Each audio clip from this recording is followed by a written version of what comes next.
శ్రీ గురుభ్యో నమః.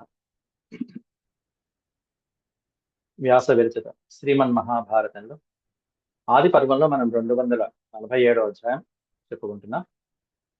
ఈ అధ్యాయంలో నేడు చెప్పుకోబోయేటువంటి ముఖ్యమైనటువంటి అంశం ఏంటంటే సుభద్రార్జునుల యొక్క వివాహంలో ఇక్కడ ఇంద్రప్రస్థంలోనే ఉన్న సుభద్రార్జునులు ఏం చేసి అక్కడ ఉన్నారు పాండవులతో పాటుగా. కొత్తగా వివాహమైనటువంటి వీరిని సత్కరించడానికి చక్కగా పుట్టింటి వారి నుంచి కానుకలు తీసుకొచ్చి శ్రీకృష్ణ అర్జునులు ఇద్దరు కూడా, శ్రీకృష్ణ అర్జునులు కాకుండా బలరామ కృష్ణులు ఇద్దరు, ఇక్కడ ఏమన్నా సుభద్రార్జునులు ఉన్నారు. అక్కడ ద్వారకా నగరం నుంచి బలరామకృష్ణులు ఇద్దరు కూడా యాదవ ప్రముఖులతో పాటుగా వేయించేసి అటు సుభద్రకి అటు అర్జునుడికి కూడా చక్కగా కానుకలు సమర్పించడం జరిగింది. నిన్నటి భాగంలో కొన్ని శ్లోకాలలో శ్రీకృష్ణుడు ఎటువంటి కానుకలను సమర్పించాడు అనేటువంటిది చెప్పుకున్నాం. నేటి అధ్యాయంలో కూడా వారు సమర్పించినటువంటి కానుకల వివరాలు, చతురంగ బలాలు, అత్యద్భుతమైనటువంటి అనేకమైనటువంటి పరివారం, దాసదాసి జనాలని, సువర్ణ ఆభరణాలను ఇవన్నీ కానుకలుగా ఇచ్చి చివరికి పాండవుల చేత సత్కరించబడి బలరామాదులు మళ్ళీ తిరిగి ద్వారకా నగరానికి వెళ్ళిపోవటం అనేటువంటిది చెప్పుకోబోతున్నాం. ముందుగా దైవస్మరణ చేసుకుని నేటి ప్రవచనాన్ని ప్రారంభించుకుందాం. ఓ శుక్లాంబరధరం విష్ణుం శశివర్ణం చతుర్భుజం ప్రసన్నవదనం ధ్యాయేత్ సర్వవిఘ్నోపశాంతయే. వ్యాసం వసిష్ఠనప్తారం శక్తేః పౌత్రమకల్మషం పరాశరాత్మజం వందే సుఖతాతం తపోనిధిం. వ్యాసాయ విష్ణురూపాయ వ్యాసరూపాయ విష్ణవే నమో వై బ్రహ్మనిధయే వాసిష్ఠాయ నమో నమః.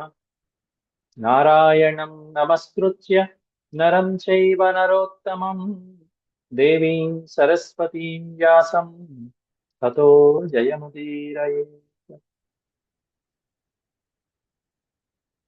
ఈ అధ్యాయంలో మనం 41 శ్లోకాల వరకు కూడా చెప్పుకున్నాం.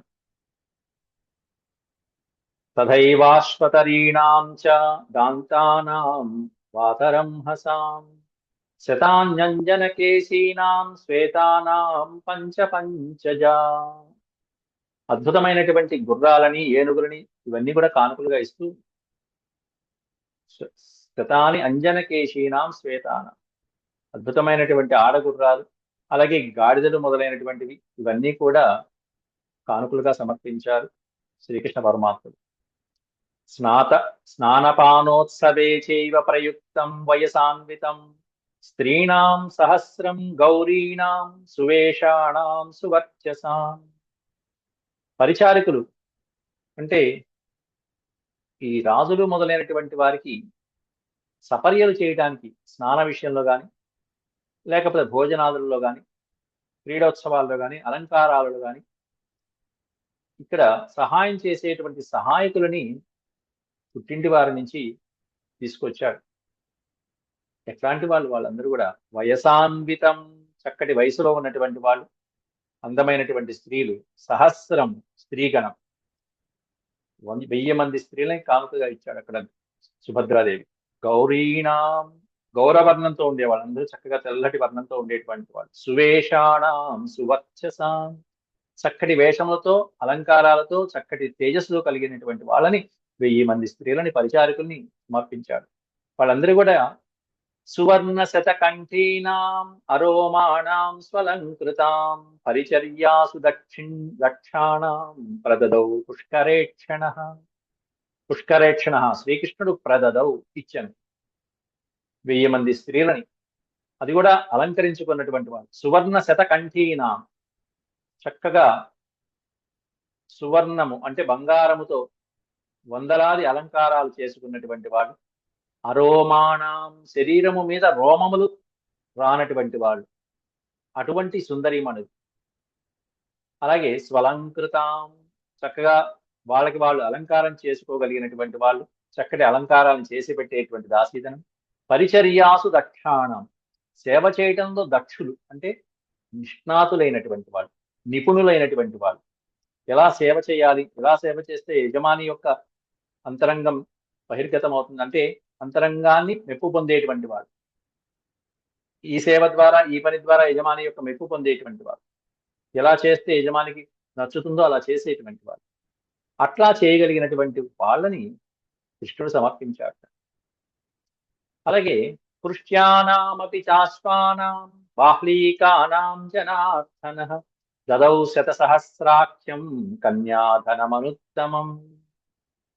అలాగే అద్భుతమైనటువంటి అశ్వాలు, బాహ్లీకానాం జనార్దనః, బాహ్లీక దేశం నుండి తేబడినటువంటి ఉత్తమమైనటువంటి అశ్వాలు ఏవైతే ఉన్నాయో అటువంటి వాటిని జనార్దనుడు కానుకగా తెచ్చాట. దదౌ ఎన్ని? శతసహస్రాఖ్యం. శతసహస్రాఖ్యం అంటే లక్షలాది అశ్వాలని కానుకగా ఇచ్చాడు, కన్యాధనంగా ఇచ్చాడు. ఉత్తమమైనటువంటి అశ్వాలని, బాహ్లీక దేశం నుంచి తెప్పించినటువంటి ఉత్తమమైనటువంటి అశ్వాలని కన్యాధనంగా కానుకగా ఇచ్చాడు సుభద్రాదేవి. సుభద్రకి కొన్ని, అర్జునుడికి ఇవ్వవలసిన అర్జునుడికి కొన్ని. కృతాకృతస్య ముఖ్యస్య కనకస్యాగ్నివర్చసః మనుష్య భారాం దాశార్హో దదౌ దశ జనార్దనః. కృతాకృతస్య, కృతము చేయదగినవి, చేయకర్లేనటువంటివి, ముఖ్యమైనటువంటివి. కనకస్యాగ్నివర్చసః, బంగారము అగ్నివర్ణముతో కూడుకుని ఉన్నటువంటి ఎంతో మంది, అంటే చక్కగా ప్రకాశంగా తేజస్సుతో ప్రకాశిస్తున్నటువంటి వాళ్ళు, అనేకమైనటువంటి మనుషుల చేత మోయబడుతున్నటువంటివి. మనుష్య భారాం దాశార్హ, మనుషుల చేత మోయబడుతున్నవి ఎంతమంది? దశ మనుష్య భారాం, 10 మంది మనుషులు మోస్తే లేచేటువంటి అనేకమైనటువంటి సువర్ణ భాండాలని. కనకస్యాగ్నివర్చసః, కృతము అకృతము అంటే సహజ సిద్ధంగా వచ్చినవి, అలాగే ప్రకృతి సిద్ధంగా కాకుండా కృత్రిమంగా వచ్చినటువంటివి కొన్ని నాణాలు, ధనరాశుల్ని దానంగా ఇచ్చేసాట జనార్దన్. దాశార్హ అనే పదార్థం దశార్ణ దేశానికి అధిపతి అయినటువంటి శ్రీకృష్ణ పరమాత్ముడు కృత అకృతస్య అంటే మనకి ఆర్టిఫిషియల్, న్యాచురల్ అంటారు చూసారా, అట్లా. కొన్ని ఏమన్నా తయారు చేసినవి, కొన్ని ఏమన్నా సహజ సిద్ధంగా ప్రకృతితో వచ్చినటువంటివి. అట్లాంటి బంగారు నాణ్యాలు, లేకపోతే వాడుకకి ఉపయోగపడేటువంటి నాణ్యాలు, ఇట్లాంటివన్నీ కూడా కనకస్యాగ్నివర్చసః, అగ్ని తేజస్సుతో ప్రకాశించేటువంటి బంగారు నాణాల్ని అదిగో ఎంతమంది మోస్తున్నారట? 10 మంది మనుషులు మోయగలిగినటువంటి అద్భుతమైనటువంటి రత్న భాండాగారాన్ని సమర్పించాడు. ఇక అద్భుతమైనటువంటి గజములను సమర్పిస్తున్నాడు ఇక్కడ బలరాముడు అర్జునుడికి, చెల్లెలికి. గజానాం తు ప్రభిన్నానాం త్రిధా ప్రస్రవతాం మదం గిరికూట నికాశానాం సమరేష్వనివర్తినాం. గజానాం తు ప్రభిన్నానాం త్రిధా ప్రస్రవతాం మదం. గజానాం అంటే ఏనుగులు. ఎట్లాంటి ఏనుగుల్ని కానుకగా ఇచ్చాట? ప్రభిన్నానాం త్రిధా, భిన్నమైనటువంటి ఏనుగులు. త్రిధా ప్రస్రవతాం మదం, మదజలాన్ని స్రవించేటువంటి ఏనుగుంట. త్రిధ అంటే శరీరంలో 3 భాగాల ద్వారా మదజలాన్ని స్రవించేటువంటి మంచి పొగలెక్కునైనటువంటి పౌరుషంతో ఉన్నటువంటి ఏనుగుల్ని గజానాం. ఎలా ఉన్నాయి ఆ గజాలు? గిరికూట నికాశానాం.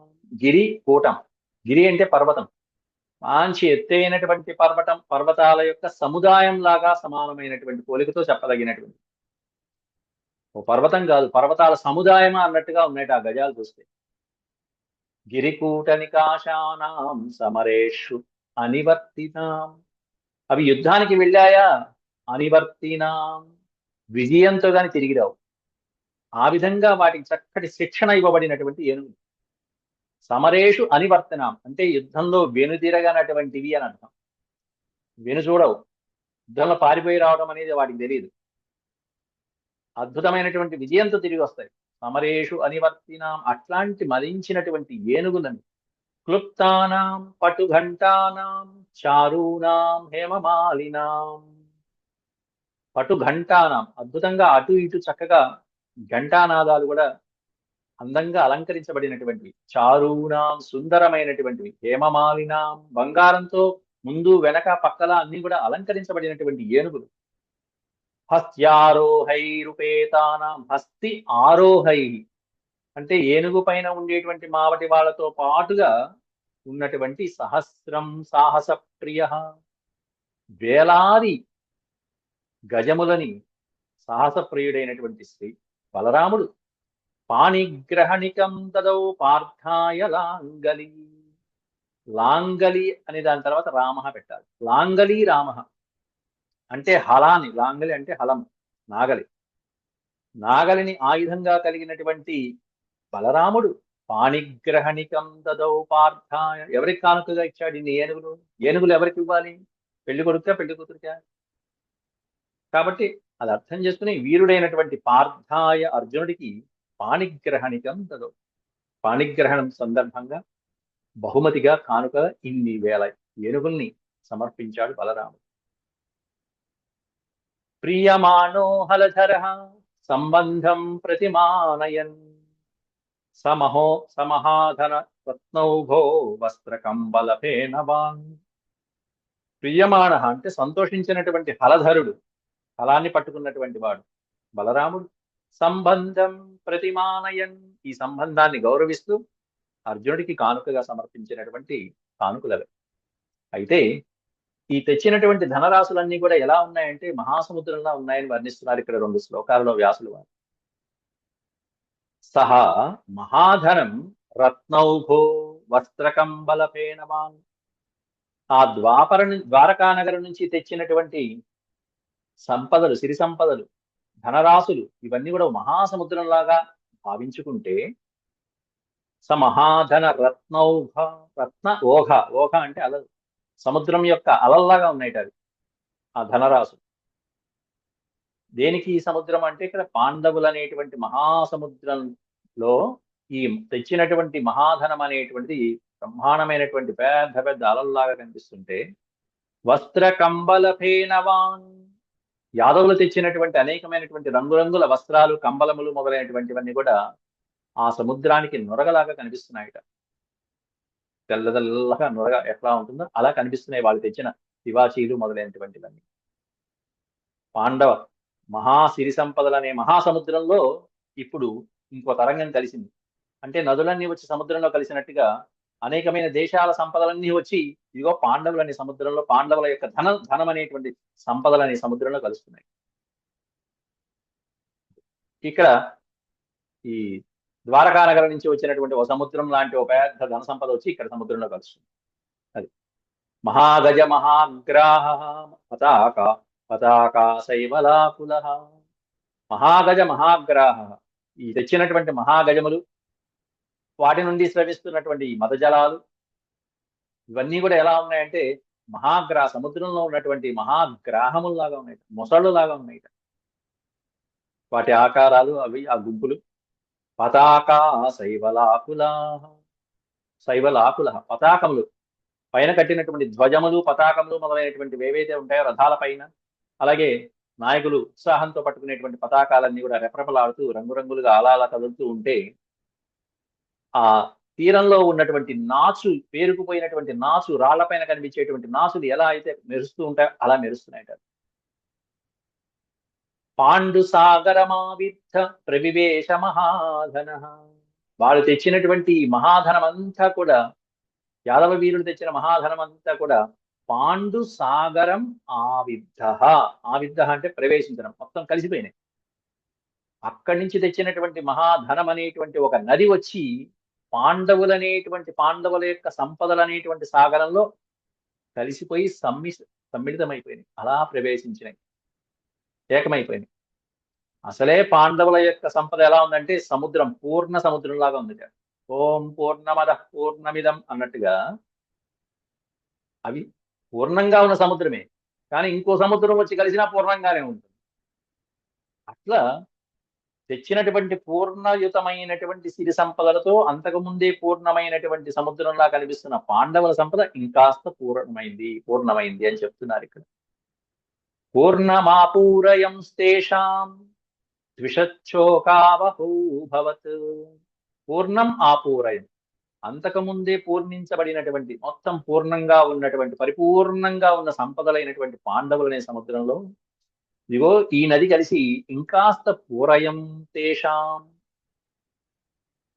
తేషాం సాగరం పూరయం, ఈ సముద్రం ఇంకాస్త పూర్తి చేయబడింది, ఇంకాస్త నింపబడింది వీళ్ళ ధనంతో. ఇవన్నీ ఎలా ఉన్నాయంటే ఎవరికి? ద్విషః, శత్రువులకి మాత్రం భరించలేనటువంటి శోకావహో అభవత్. అదే సమయంలో పక్కన కొంతమంది కళ్ళు కుట్టే వాళ్ళు ఉంటారు, శత్రుపక్షాల వాళ్ళు ఉంటారు, పాండవుల యొక్క సంపదలు చూసి కుళ్ళుకునే వాళ్ళు ఉన్నారు. అట్లాంటి శత్రువులకి మాత్రం శోకావహ, భరించలేనటువంటి శోకాన్ని కలిగించిందిట ఈ సంపదలు చూసేటప్పటికి. ఈ సంపదలకే ఇలా అయితే ఎట్లా? ఇంకా సభాపర్వంలో చూడాలి, వచ్చినటువంటి కానుకలు చూసి చూసి చూసి చూసి దుర్యోధనుడు కుళ్ళి కుళ్ళి కుళ్ళి ఏడుస్తాడు నా సార్. అవి ఇంకా చూడాలి. మామూలు వారన్న కాదు వ్యాసుల వారు, ఇదంతా నిజంగా జరిగేది, ఎవరికైనా లోక సహజం అది. శత్రువులకి, శత్రువుల యొక్క ఏడుపుకి కారణమవుతున్నాయి ఆ సంపదలన్నీ కూడా. ప్రతిజగ్రాహ తత్సర్వం ధర్మరాజో యుధిష్ఠిర. రాజైనటువంటి యుధిష్ఠిరుడు తత్సర్వం ప్రతిజగ్రాహ, వారిచ్చినటువంటి కానుకలన్నీ కూడా తీసుకుని చక్కగా వాళ్ళని ఎలా పూజించాలో ఆ విధంగా పూజలు చేస్తూ పూజయామాస తాంశ్చైవ వృష్ణ్యంధక మహారథాన్. వృష్ణి అంధక మహారథులు ఎవరైతే ఉన్నారో యాదవ వీరులు, వాళ్ళందరినీ కూడా పూజయామాస. వారిని యథాప్రకారం ఎవరిని ఎలా గౌరవించాలో అలా గౌరవిస్తూ వచ్చాడు యుధిష్ఠిరుడు. తే సమేతా మహాత్మానః కురు వృష్ణ్యంధకోత్తమాః విజహ్రురమరావాసే నరా సుకృతినో యథా. మానవులు వాళ్ళు చేసుకున్నటువంటి పుణ్యకర్మలకి, సుకృతిన అంటే పుణ్యకర్మలు, మానవులు వాళ్ళు చేసుకున్నటువంటి పుణ్యకర్మలకి స్వర్గలోకంలో దేవలోకంలో ఎలా అయితే సుఖిస్తూ ఉంటారో, యాదవ వీరులందరూ కూడా ఇక్కడ ఖాండవ ప్రస్థంలో అలా సుఖిస్తున్నారట. తే సమేతా మహాత్మానః, మహానుభావులైనటువంటి కురు వృష్ణి అంధకోత్తమ. ఇటు కురుత్తములు అంటే పాండవులు, ఇటు వృష్ణి అంధకులు మొదలైనటువంటి యాదవ వీరులు, వీళ్ళందరూ కూడా కలిసి హాయిగా రమించారట. విజహ్రు రమరావాసే. ఎక్కడ అంటే అమరావాసే, అమర ఆవాసే అంటే దేవలోకంలో. దేవలోకంలో హాయిగా సుఖాలు అనుభవించినట్టుగా ఖాండవ ప్రస్థంలో ఇటు పాండవులు అటు యాదవ వీరులు హాయిగా మహానుభావులు అందరూ కలిసి సమేత కలిసి హాయిగా జీవించారట కొన్నాళ్ళు. అక్కడ వాళ్ళకి ఎవరికి ఏది కావాలంటే ఆ ప్రకారంగా జీవించారని చెప్తున్నారు. తత్ర తత్ర మహానాదైరుత్కృష్ట తలనాదితై యథాయోగం యథా ప్రీతి విజహ్రు కురు వృష్టయ. కురువంశ వీరుడు, వృష్ణి వంశ వీరుడు, ఈ రెండు వంశాలు ఇప్పుడు కలిసిపోయినాయి సుభద్రార్జునుల యొక్క వివాహం. అంటే పాండవులు, వృష్ణి వంశం, యాదవులు కలిసిపోయారు. తత్ర తత్ర మహానాదై, అద్భుతమైనటువంటి సంగీత వాద్య నృత్య గీత మొదలైనటువంటి వాయిద్యాలతో హాయిగా కాలక్షేపం చేస్తూ మహానాదై ఉత్కృష్ట తలనాదితై, ఉన్నతోత్తమమైనటువంటి చక్కటి వాయిద్యాల సభలతో ఆనంద పరవశులైపోతూ యథాయోగం యథాప్రీతి. యథాప్రీతి అంటే వాళ్ళ మనసుకి తగ్గట్టుగా, వాళ్ళ యోగ్యకి తగ్గట్టుగా, వాళ్ళ అర్హతకి తగ్గట్టుగా ఆ విధంగా విజహృహు హాయిగా సుఖంగా జీవించారట. చక్కటి సత్కాలక్షేపం చేసుకుంటూ కొన్ని రోజులు అక్కడే వృష్ణి వంశీయులందరూ, యాదవ వీరులందరూ కూడా ధర్మరాజు యొక్క ఆతిథ్యంలో సంతోషిస్తూ గడిపారు. ఏవముత్తమ వీర్యాస్తే విహృత్య దివసాన్ బహూన్ దివసాన్, ఎన్నో రోజులు హాయిగా అక్కడ విహృత్య తిరిగి హాయిగా వాళ్ళ ఆతిథ్యాన్ని స్వీకరించి పూజితా కురుభిర్జగ్ముః పునర్ద్వారవతీం ప్రతి. కురుభిః అంటే పాండవుల చేత, పూజితాః మళ్ళీ సత్కరించబడినటువంటి వాళ్ళే. చివరికి మేము వెళ్ళొస్తామండి అని చెప్తున్నారు. తర్వాత వెళ్ళేటప్పుడు చేయవలసినటువంటి అతిథి సత్కారాలు పూజలన్నీ కూడా పాండవుల చేత అందుకుని పునర్ద్వారవతీం ప్రతి, తిరిగి మళ్ళీ ద్వారకా నగరానికి వెళ్ళటం కోసం జగ్ముహు ప్రయాణం మొదలుపెట్టారు యాదవ వీరుడు. ఎవరిని ముందు పెట్టుకుని? రామం పురస్కృత్య, బలరాముణ్ణి ముందు పెట్టుకుని. కృష్ణుణ్ణి అలా అక్కడ వచ్చేటప్పుడు కృష్ణ పరమాత్ముడు ఉన్నాడు, బలరామకృష్ణులు ఇద్దరు వచ్చారు. ఇప్పుడు వెళ్ళేటప్పుడు రామం పురస్కృత్య అంటున్నాడు, అంటే కృష్ణుడు వెళ్ళల, బలరాముడు ఒక్కడే వెళ్తున్నాడు ఇక్కడ వెళ్ళేటప్పుడు. రామం పురస్కృత్య యయుహు వృష్ణి అంధక మహారథ. వృష్ణి అంధక వీరులందరూ కూడా బలరాముణ్ణి ముందు పెట్టుకుని ద్వారకా నగరానికి యయుహు అంటే వెళ్ళటానికి బయలుదేరారు. అయితే రత్నాన్యాదాయ శుభ్రాణి దత్తాని కురుసత్తమై.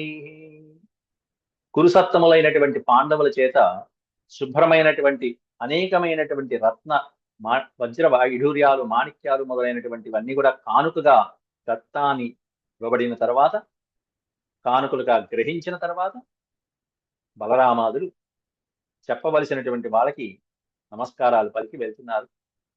శుభాకాంక్షలు తెలిపి రామ సుభద్రాం సంపూజ్య, రాముడు బలరాముడు సుభద్రని మళ్ళీ చక్కగా విశేషంగా గౌరవించి పరిష్వద్య స్వసాం తదా, సోదరుని ఆలింగనం చేసుకుని ఆ పెళ్ళైన తర్వాత వెళ్ళిన కాపురానికి వెళ్ళినటువంటి సోదరికి అన్నగారి యొక్క అండ, నీకేం భయం లేదమ్మా నేనున్నాను అని చెప్పేటువంటి ఆ అండ, అది అక్కడ బలరాముడు చూపిస్తాడు. కృష్ణ బలరాములు ఇద్దరు కూడా ఆ సోదరుని పరిష్వద్య స్వసాం తదా ఆలింగనం చేసుకుని న్యాసేతి ద్రౌపదీ ముక్త్వా పరిధాయ మహాబల, మహాబలుడైనటువంటి బలరాముడు ద్రౌపదీదేవితో కూడా ఉక్త్వా పలికాట.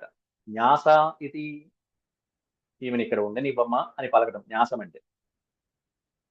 న్యాస ఇది ద్రౌపదీ ముక్త్వా పరిధాయ మహాబల. అంతేకాకుండా పెద్దావుడైనటువంటి కుంతీదేవికి నమస్కారం చేసి బయలుదేరుతున్నాడు. చరణౌ అవభివాద్యయౌ తదా, చరణౌ అభివాద్య, చరణౌ ప్లస్ అభివాద్య, చరణములు అంటే పాదములు. ఆవిడ యొక్క పాదాలకి, మేనత్త యొక్క కుంతీదేవి యొక్క పాదాలకి అభివాద్య నమస్కారం చేసి అప్పుడు తదా యయౌ, ఆ తర్వాత వెళ్ళాడు బలరాముడు. తస్మిన్ కాలే పృథా ప్రీత పూజయామాస తం తథా, ఎప్పుడైతే నమస్కారం చేశాడో బలరాముడికి అందివ్వవలసినటువంటి ఆశీస్సులు అందించింది పృథా కుంతీదేవి. ప్రీత పరమ ప్రీతురాలై సంతోషం చెంది పూజయామాస తం, బలరాముని కూడా పూజించి యథాశక్తి ఆశీర్వదించి ఆ తర్వాత పంపించింది. వృష్ణివీరుడు బయలుదేరారు బలరాముడితో పాటుగా. సవృష్ణివీర పార్థైశ్చ పౌరైశ్చ పరమార్చితః యయౌ ద్వారవతీం రామో వృష్ణిభిః సహ సంయుతః. స వృష్ణివీర పార్థైశ్చ పౌరైశ్చ పరమార్చితః, అర్జునుడి చేత పౌరుల చేత గౌరవించబడి ఆ వృష్ణివీరుడు బలరాముడు ద్వారవతి ద్వారకా నగరానికి రామో వృష్ణిభిః సహ సంయుతః, యాదవ వీరుడితో కలిసి ఉన్నటువంటి రాముడు యయౌ ద్వారకా నగరానికి బయలుదేరి వెళ్ళాను. అయితే ఇక్కడ వాసుదేవుడు మాత్రం వెళ్ళలేదని సూచిస్తున్నారు. ఇక్కడ వాసుదేవస్తు, శ్రీకృష్ణ పరమాత్ముడు మాత్రం ఇంకా తీర్ల. ముందు వాళ్ళు వెళ్ళారు. శ్రీకృష్ణ పరమాత్ముడు వచ్చినప్పుడల్లా కూడా విశేషంగా అందరికంటే ఎక్కువ రోజులు ఉంటాడు ఇక్కడ. అది మనం గమనిస్తూ ఉంటాం ముందు ముందు కూడా. వాసుదేవస్తు పార్థేన తత్రైవ సహ భారత, అర్జునుడితో పాటు కొంతకాలం తత్రైవ అక్కడే ఖాండవ ప్రస్థంలో కలిసి ఉన్నారు. ఎన్ని రోజులుట? 34 అహోరాత్రం ప్రమమాణో మహాబల, 34 రోజులు. 34 అంటే 34 రోజుల పాటు అహోరాత్రములు రమమాణో మహాబల, హాయిగా కలిసి తిరిగారు, కలిసి తిన్నారు, హాయిగా ఇద్దరు కూడా భావభావములు ఇద్దరు కూడా హాయిగా కలిసి ఉన్నారట మహాబలుడు ఇద్దరు కూడా. శ్రీకృష్ణ పరమాత్ముడు అక్కడే అర్జునుడితో పాటుగా ఆ ఖాండవ ప్రస్థంలోని ఉవాస నగరే రమ్యే శక్రప్రస్థే మహాత్మన, దేవేంద్రుని కుమారుడైనటువంటి అర్జునుడి యొక్క నగరం, దాన్నే శక్రుడు అంటే ఇంద్రుడు అంటారు. చక్ర ప్రస్థము అంటే ఇంద్రప్రస్థం. ఆ ఇంద్రప్రస్థంలోనే ఉవాస నగరే, ఆ నగరంలోనే హాయిగా కాలం గడిపాడు శ్రీకృష్ణ పరమాత్ముడు. ఆ తర్వాత ఇద్దరు కూడా చక్కగా వేటకి వెళ్ళడం మొదలుపెట్టారు.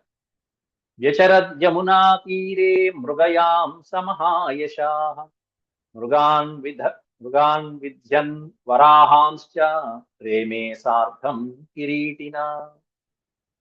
యచరత్ యమునా తీరే, యమునా తీరంలో అక్కడ ఉన్నటువంటి ఆ వన ప్రాంతాలలో మృగయాం సమహాయశాః, కృష్ణార్జునుడు ఇద్దరు కూడా వేటాడటం ప్రారంభించారు. అనేకమైనటువంటి ఆ వన్యమృగాలు ఏవైతే ఉంటాయో మృగాన్ విద్యన్ వరాహాంశ్చ, అనేకమైనటువంటి ఈ అడవి పందులు మొదలైనటువంటివి, అలాగే వన్యప్రాణులు క్రూరమైనటువంటి జంతువులు ఏవైతే ప్రజలని ఇబ్బంది కలిగిస్తూ ఉంటాయో వాటినన్నింటినీ కూడా సంహరిస్తూ వేటాడుతూ ప్రజలకి మేలు చేస్తూ రేమే సార్థం కిరీటిన, అర్జునుడితో పాటుగా రేమే హాయిగా సుఖంగా కాలం గడిపాట శ్రీకృష్ణ పరమాత్మ. ఇక ఆ తర్వాత కొన్నాళ్ళకి సుభద్రకి సుభద్రార్జునులు ఇద్దరికి కూడా కుమారుడు కలగటం. ఎవరు? సుభద్రార్జునుల యొక్క ముద్దుల పట్టి అభిమన్యుడు. ఆ అభిమన్యుని యొక్క జననంతో రేపటి పాఠంలో మనం ప్రస్తావించుకుందాం.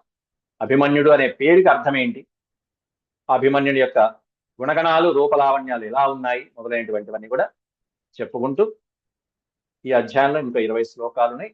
వచ్చే పాఠంలో మనం వాటిని పూర్తి చేసుకుందాం. ఇంతవరకు సెలవు. ఓం శాంతి శాంతి శాంతి. యదక్షరపదభ్రష్టం మాత్రాహీనం చ యద్భవేత్ తత్సర్వం క్షమ్యతాం దేవనారాయణ నమోస్తుతే. సర్వం శ్రీకృష్ణార్పణమస్తు. ఓం నమో భగవతే వాసుదేవాయ.